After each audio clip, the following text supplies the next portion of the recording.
આપણે બનાવવાના છે ભાતના ભજીયા। તો ભાતના ભજીયા બનાવવાના છે તો આપણે એની ચટણી બનાવવાની છે। તો ચટણી બનાવવા માટે આપણે અડધી વાટકી ગાંઠિયા લઈશું, એમાં 3 થી 4 કળી લસણની નાખીશું, પછી આપણે 2 થી 3 લીલા મરચાં નાખીશું, એમાં 1 ટમેટું નાખીશું,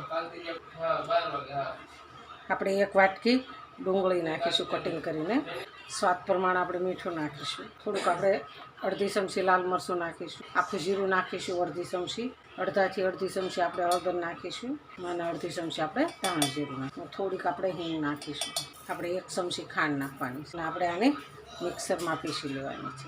આપણે આની ચટણી બનાવવાની છે, થોડુંક આપણે પાણી એડ કરીશું, 3 થી 4 ચમચી જ આપણે પાણી નાખવાનું છે અને આપણે આને ફેરવી લેવાની છે। ચટણી આપણે પહેલાં તૈયાર કરીશું।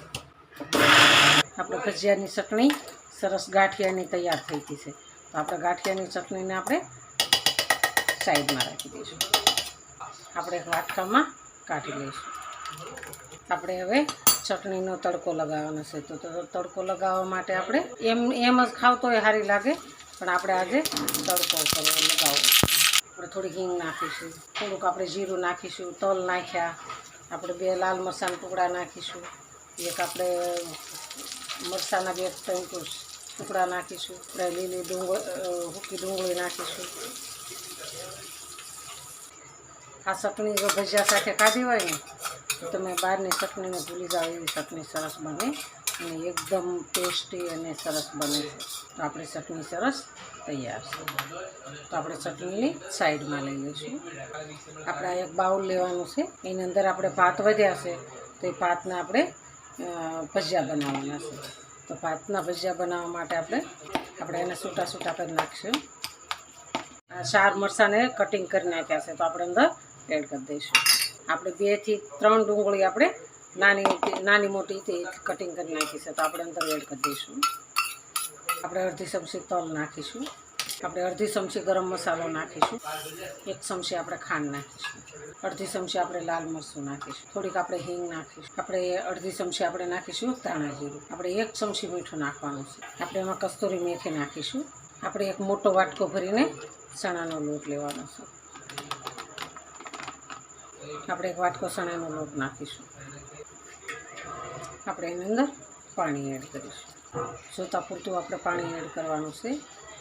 આપણે 1 ચમચી અજમો નાખવાનો છે, અજમાથી એનો સ્વાદ વધારે આવે છે। અજમાને આપણે થોડોક કસળીને નાખીશું અને આપણે સરસ તૈયાર થઈ ગયું છે।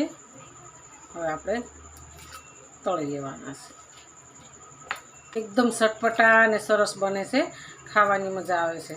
જો તમને આ મારો વિડીયો ગમે ને તો લાઈક શેર અને સબસ્ક્રાઈબ કરી દેજો। હવે આપણું બેટર તૈયાર થઈ ગયું છે, હવે આપણે તળી લેવાનું છે। આપણે તેલ મૂક્યું છે, તો હવે આપણે નાના નાના ભજીયા પાડી દઈશું, ભાતના કાંદા ભજીયા કહો તો ચાલે। આપણે હવે એને ફેરવી દઈશું,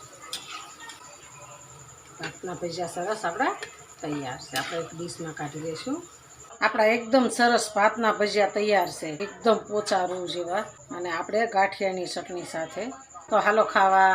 જો અમારો વિડીયો ગમે તો લાઈક શેર અને સબસ્ક્રાઈબ કરી દેજો। રાધે રાધે।